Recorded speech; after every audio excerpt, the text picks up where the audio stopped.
Hi, it's Greg Vincent here, and today I'm joined with Tom Panos, the GM of News Corp in Australia. Yeah, looking after real estate. Yeah, mate, it's great to have you here on the show. Just for people who are thinking about selling their property, you've travelled around the country, you've seen a lot of the marketing and the advertising that's happening out there for some of the properties. What would you say are some of the big mistakes agents are making or people are making when they're marketing their home? They keep it a secret. Mm-hmm. They believe that just because an agent's got a database of buyers, that's enough to get their property sold. And Greg, it probably is, but that's not the goal in real estate. I think, any vendor, including me, if I was selling, I don't want to just have my house sold. I want to have my house sold for top dollar.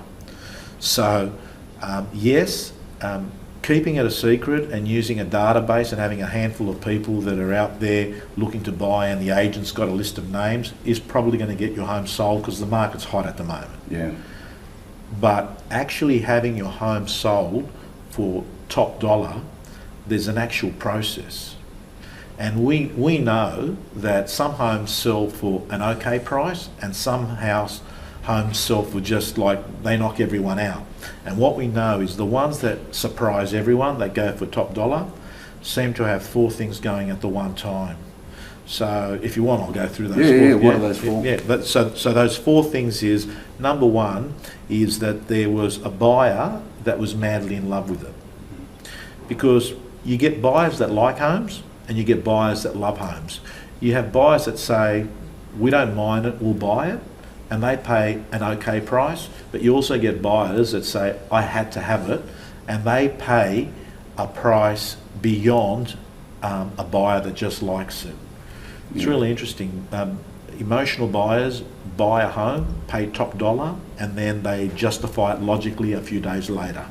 And it's funny you say that, because if someone goes out, I don't know if you've experienced it, but we went out and had a look at a place when we were buying our home, and then my wife said, well, let's look at this one, and sure enough, when we got there, it was exactly what we wanted, and it was definitely what Annette wanted, and we just had to move mountains to get that home. And that's what happens to a lot of people. Once they actually find the right home, it's about, we hadn't sold first, we'd done all these different things, and we just moved. It was, everything just had to happen so we could have that particular place. And that's what you mean by that emotional buy? Absolutely. You're emotional, you need to have it. I mean, the other day I was going overseas, and I'd gone past this book at a bookshelf at Dimmicks for weeks and weeks, and I hadn't bought it. Next thing you know is I'm at Mascot Airport, and it's the last chance I'm going to get to read this book while I'm overseas. And I go over to buy it, and I looked at it, it was like 30% more than I could have bought it the weeks before. But I can't buy this book overseas. I want to read this book, I want it now, and I buy it, which goes to show that an item is worth different to different people at different times. And what I'm getting at is, it's the same with a book, but it's the same in real estate. When someone needs to have something, and they've got a reason for it. It could be that you've got your mother-in-law that lives nearby that's going to do the babysitting for the first 5 years of their life, and you're prepared to pay more for the home than someone who will buy the home because they're just looking to buy in that suburb. It means more to one person than another. So that's what I mean by emotional connection. The second thing we know is about homes that sell for top dollar is that they've got competitive bidding. Because we know that competition is what breaks records in the pool. We know that competition is what creates incredible results in sports. And we know that competition in real estate is when someone wants something and they're fighting against someone else, they pay top dollar. The third thing is that we know that when you list with an agent that has so much marketing that they actually have the marketing goes and finds the buyer, then the buyer goes and finds the property, right?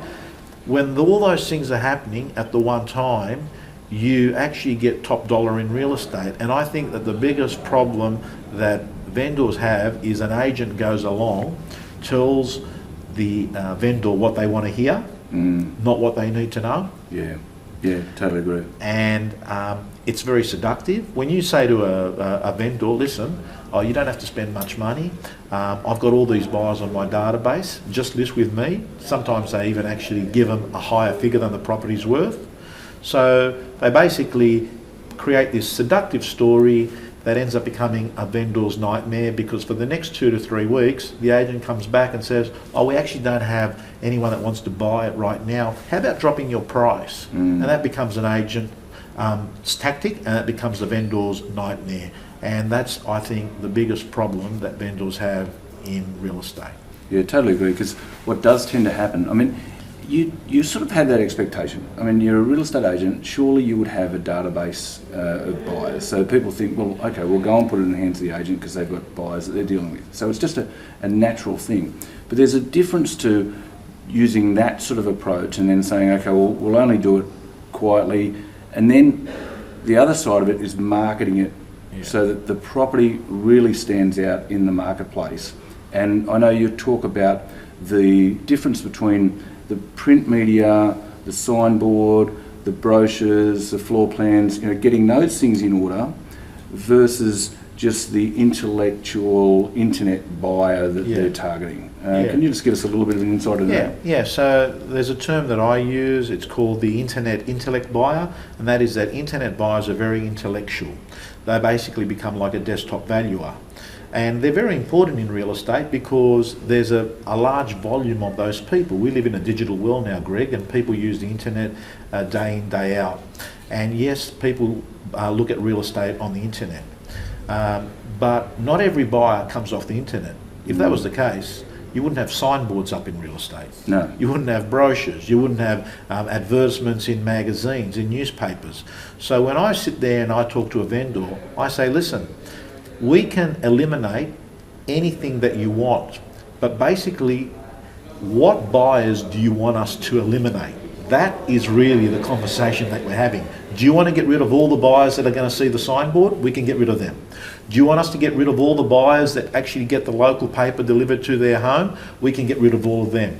Do you want us to get rid of all the buyers that we've actually got because they get our property guide? You can eliminate as many buyers that you want, and if you want, we'll just finish with one subset of buyers. As long as you know that the final figure you're getting is the best buyer in that small group. And that's something that we always talk about, is that do you want the first buyer? Yeah.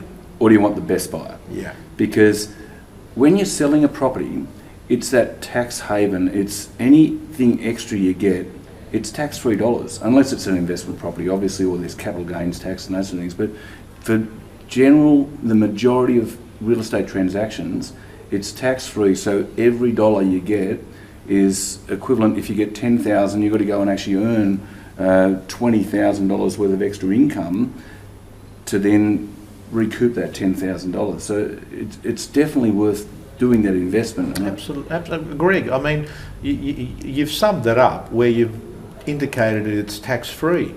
So the average person, if you get $20,000 more for your home, that's $40,000 you earn at work. Now, $40,000 for many people is a large portion of what they're working for in the whole year, So it actually makes sense that you don't waste the one opportunity you have in a decade to maximise the net wealth of the biggest asset that you own. Absolutely, it's a squandered opportunity.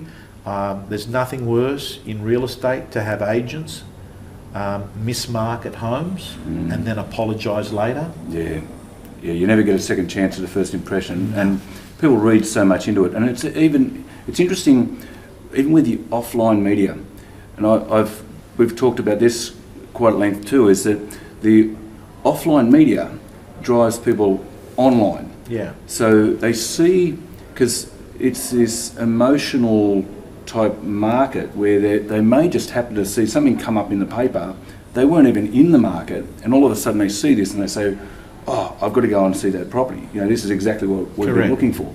And then they go online to find out more information about it. So it's about using those mixed media mix to be able to make sure that, like you said, don't miss out on any buyers. Correct. You're spot on. And what happens is offline drives are online. People go on and read something on a signboard. They rush home and they look at the floor plan on the website. People are sitting in front of a local newspaper. They look at the ad. They pull out their phone and they, potentially use a QR code, or they rush to a laptop. It's all intertwined. And what's actually happening is, it was summed up best at a cafe yesterday, when I know someone having a coffee at the cafe in Haberfield. They got a digital pass with Fairfax, they got a digital pass with News Limited. Now that there's paywalls, you've actually got to pay to read the paper, yet they had actually purchased both print papers. And I said to him, let me get this right. You're paying for a digital pass to read the Telegraph, digital pass to read the Sydney Morning Herald, and you're actually gone off and you've bought the print version of the Herald and the print version of the Telegraph. I said, four transactions. I said, well, why don't you just read them on your iPad, your iPhone? And he says, I do read some of the stuff, but he goes, there's a different energy. That was the word he used. There's a different energy when I'm flicking through the paper. So he goes, I do a bit of both. He goes, when I'm sitting on the sofa about to fall asleep, I might just pull out the iPad to see the late news.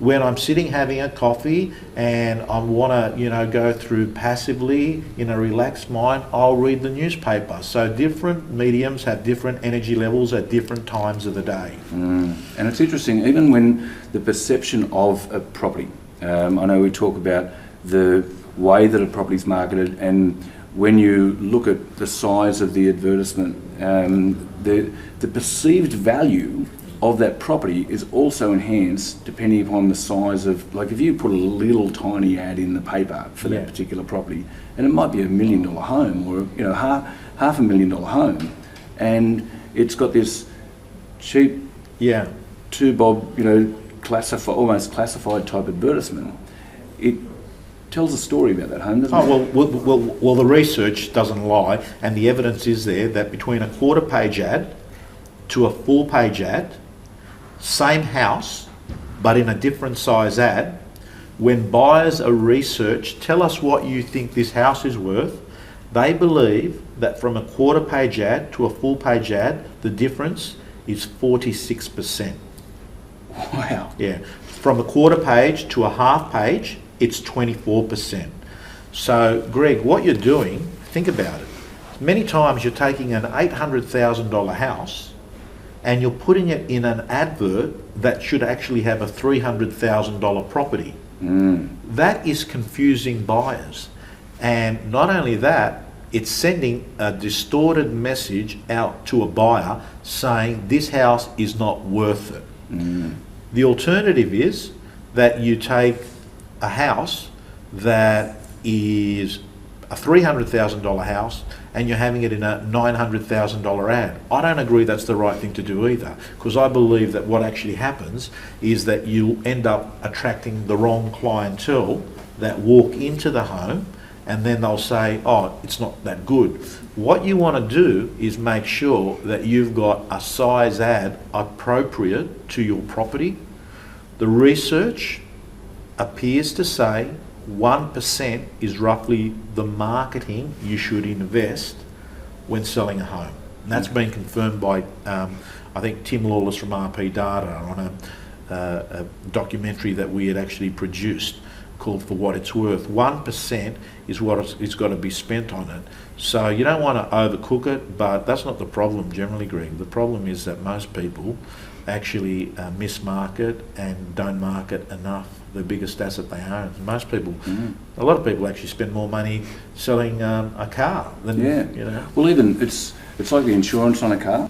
It's just one of those things that you have that insurance on the sale of the home. Absolutely. So insurance is an interesting concept because people take out insurance each year and protect a car. The average car, $40,000, $50,000. Average premium, $1,500. No guarantee to have an accident, yet you are automatically each year writing out a check to make sure that you don't lose on an asset. Now, as far as I'm concerned, if there's any vendor that's watching this, what I would say is, worst case scenario, writing out a cheque for marketing your home is like writing out insurance. Insurance that you don't undersell the biggest asset that you own. Now here's the major dilemma.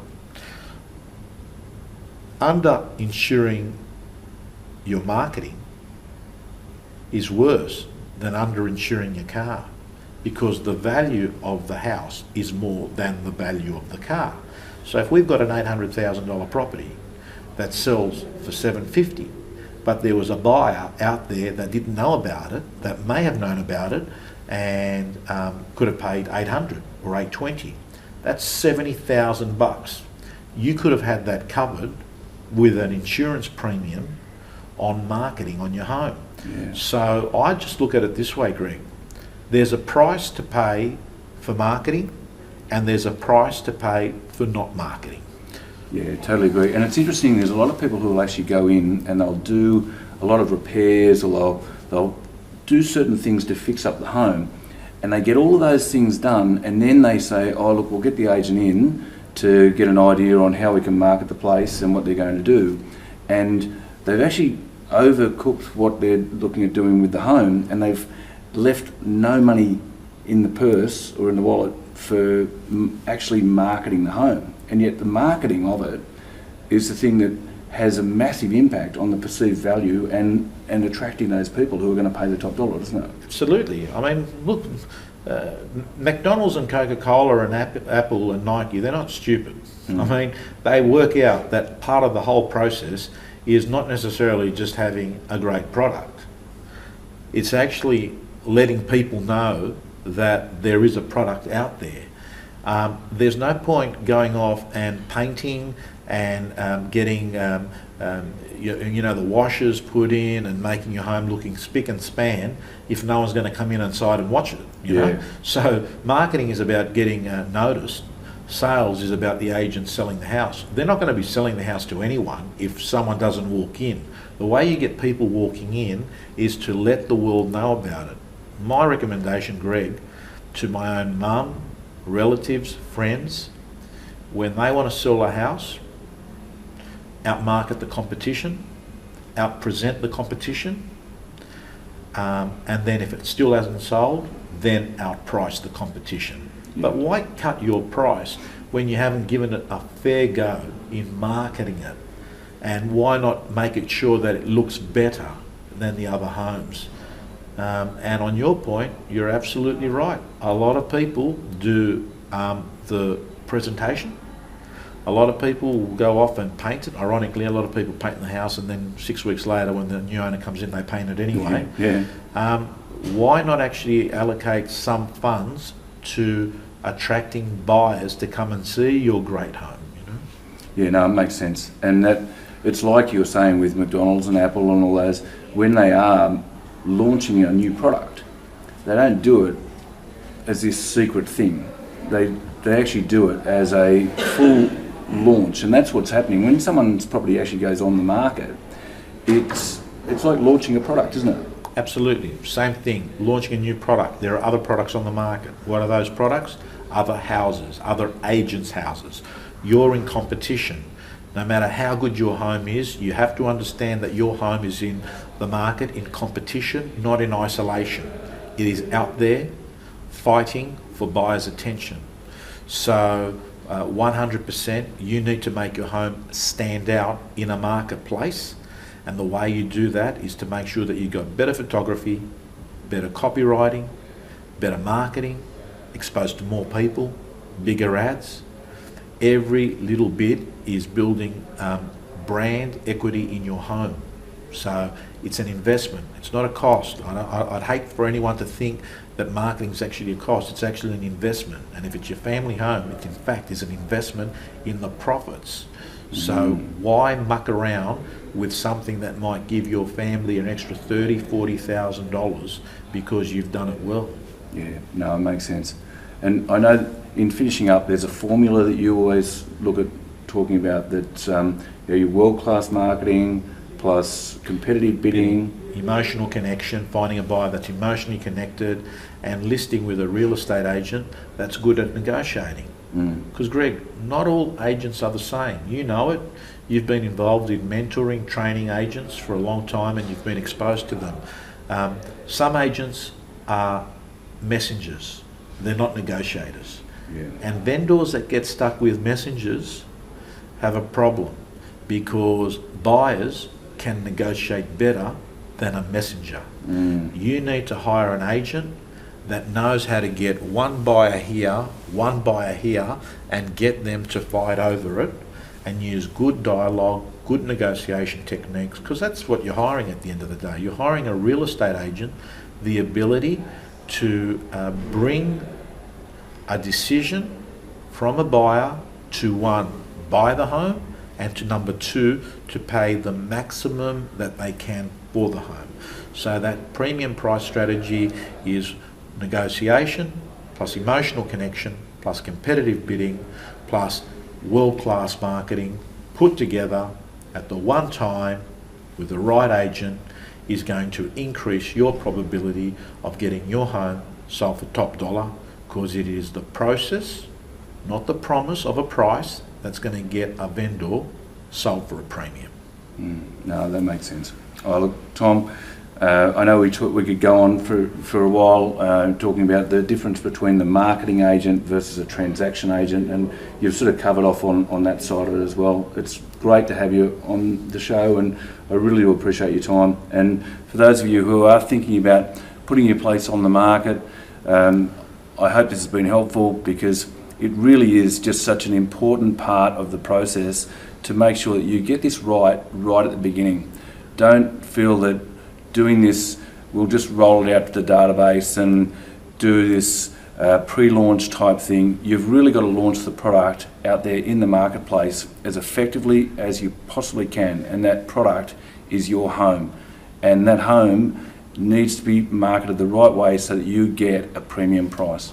So thanks again, Tom. Thank you so much. Thank you, Greg. Nice seeing you again. Yeah, likewise.